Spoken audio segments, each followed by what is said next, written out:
Boa noite, ouvinte do Gato da Madrugada. Espero que você esteja bem, e caso não esteja, que esse vídeo possa te ajudar de alguma forma. Hoje eu trago para vocês a continuação da segunda parte da obra de Bram Stoker, Drácula.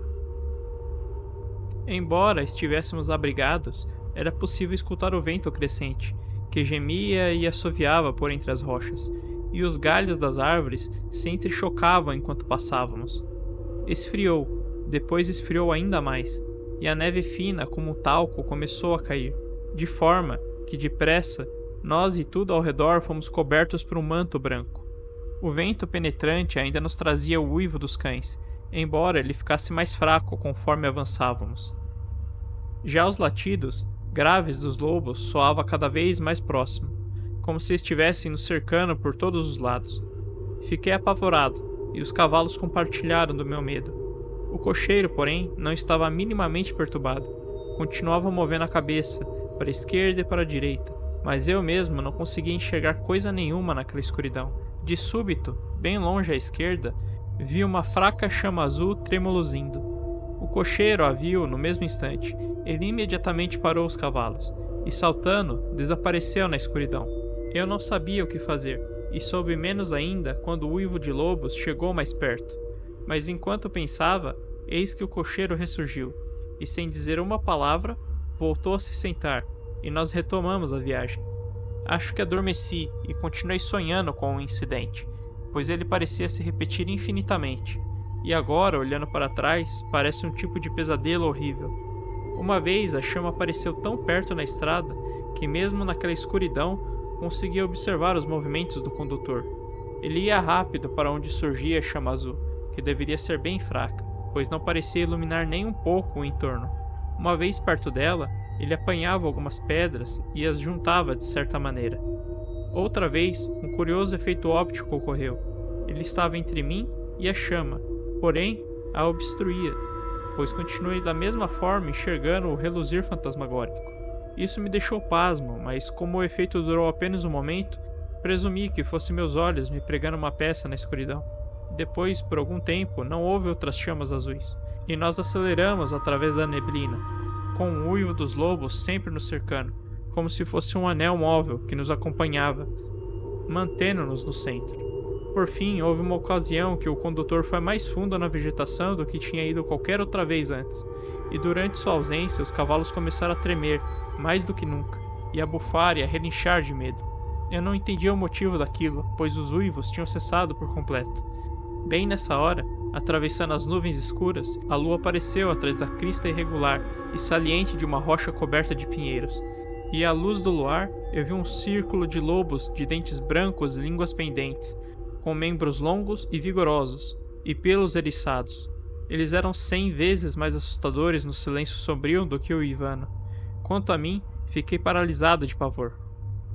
É quando se vê frente a frente com um horror desses que um homem consegue entender o verdadeiro significado de pânico. Subitamente, os lobos começaram a uivar, como se o luar tivesse produzido algum efeito particular sobre eles. Os cavalos pularam e refugaram, e pareciam impotentes, revirando os olhos de um modo doido de se ver, mas o círculo vivo de terror nos cercava, e eles foram obrigados a permanecer dentro dele.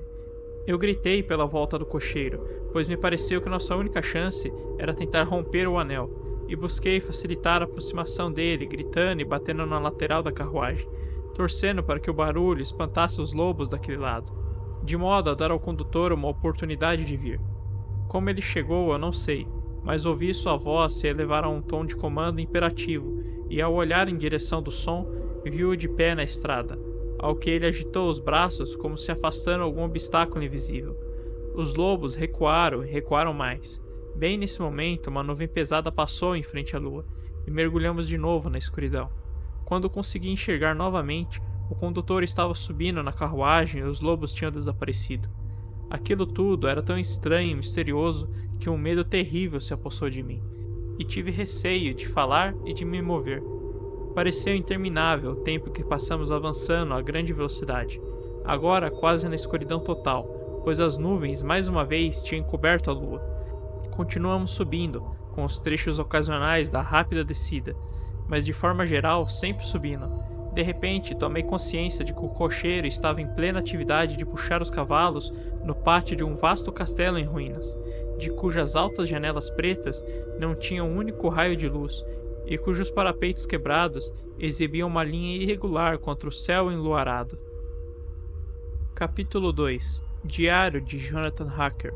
Continuação. 5 de maio. Devo ter adormecido, pois é claro que se eu estivesse totalmente desperto, teria notado a aproximação de um lugar tão impressionante. À noite, o pátio parecia ter um tamanho considerável, pois como várias passagens escuras partiram dele em direção aos grandes arcos, talvez pareça maior do que realmente é. Ainda não tive a oportunidade de vê-lo à luz do dia.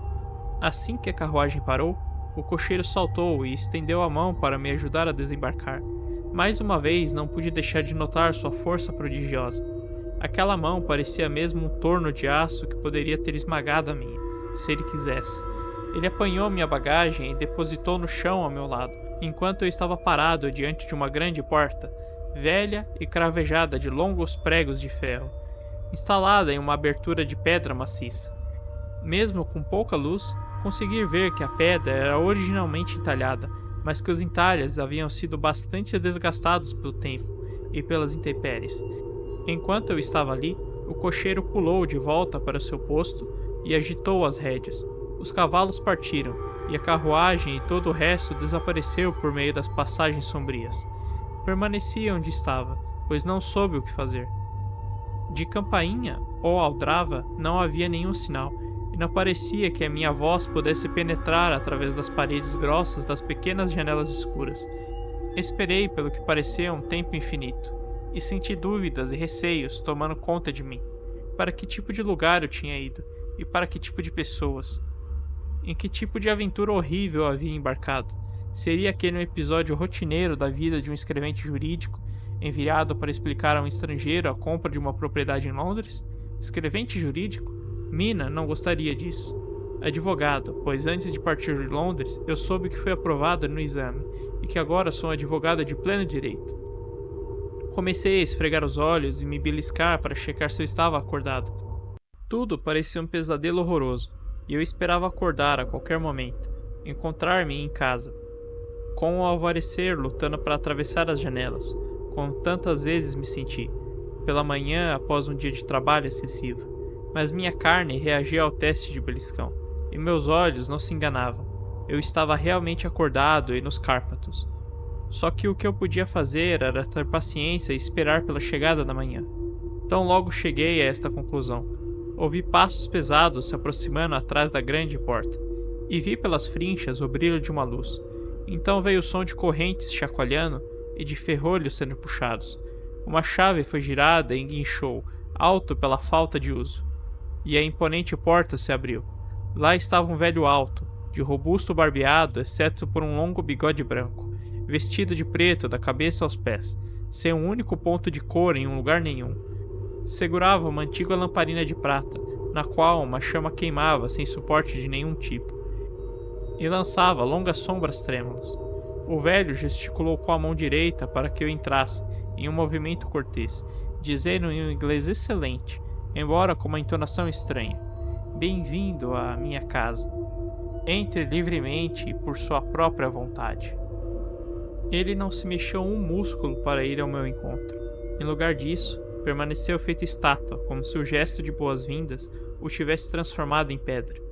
No instante, porém, em que eu cruzei o limiar, ele se adiantou impossivelmente e, estendendo a mão, apertou a minha com tal força que me fez estremecer. Um efeito nem um pouco atenuado, pelo fato de que ela estava fria como gelo, mais como a mão de um morto do que de um vivo. De novo ele disse: "Bem-vindo à minha casa. Entre livremente. Parta em segurança e deixe algo da felicidade que você traz." A força do cumprimento era tão semelhante à que eu havia notado no cocheiro, cujo rosto eu não tinha visto, que por um momento me perguntei se ele não era a pessoa em que eu estava conversando naquele momento. Então, para ter certeza, inquiri: "Conde Drácula?" Ele fez uma misura enquanto respondia: "Eu sou Drácula. E lhe dou as boas-vindas, Sr. Harker, à minha casa." "Entre." O ar noturno está frio e o senhor certamente precisará comer e repousar. Enquanto estava falando, colocou a lamparina em um suporte na parede e, indo para fora, pegou minha bagagem, carregando-a antes que eu conseguisse impedir. Protestei, mas ele insistiu. Não, sir. O senhor é um hóspede. Está tarde e o meu pessoal não está disponível. Permita que eu mesmo o acomode.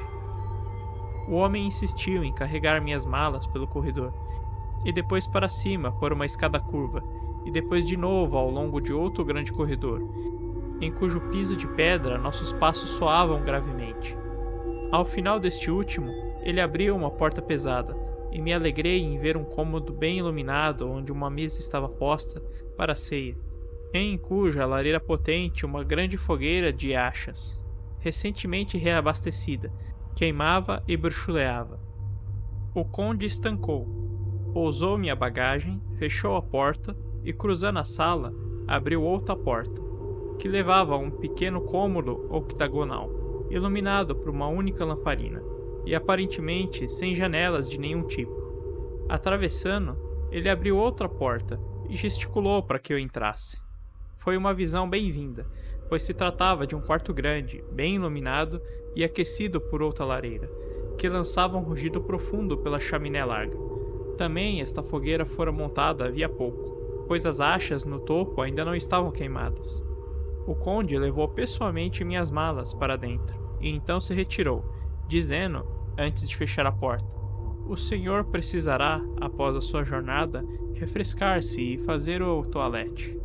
Espero que encontre tudo o que desejar. Quando estiver pronto, venha para o outro cômodo, onde encontrará a ceia pronta." A luz, o calor, a cortesia das boas-vindas do conde dissiparam minhas dúvidas e receios. Voltando-me ao meu estado normal, percebi que estava quase morrendo de fome. Apressei a toalete e fui para o outro cômodo. Encontrei a ceia já servida. Meu anfitrião, de pé ao lado da grande lareira, encostada na estrutura de pedra, fez um gracioso gesto de mão ao indicar a mesa e disse: "Eu lhe rogo que se sente e usufrua da ceia. Confio que me perdoará por não me juntar ao senhor. Eu já jantei e não ceio." Entreguei-lhe a carta fechada que o Sr. Hawkins havia me confiado. Ele a abriu e leu com gravidade. Depois, com um sorriso encantador, passou-a para mim. Um trecho dela me deu um tremor de satisfação. Lamento profundamente que uma crise de gota, enfermidade de que sou constante sofredor, impeça por completo qualquer viagem de minha parte, por algum tempo.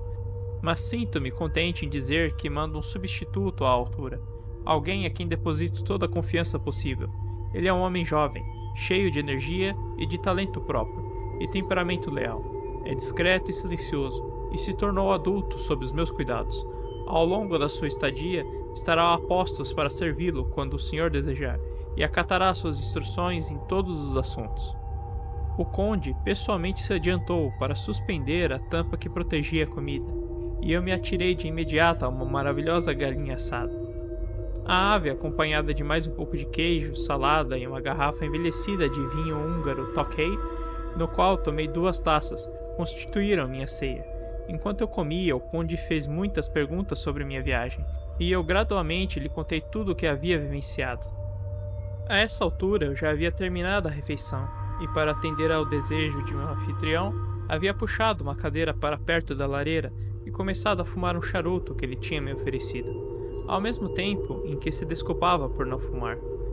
Tive então a oportunidade de observá-lo, e achei sua fisionomia bastante marcada.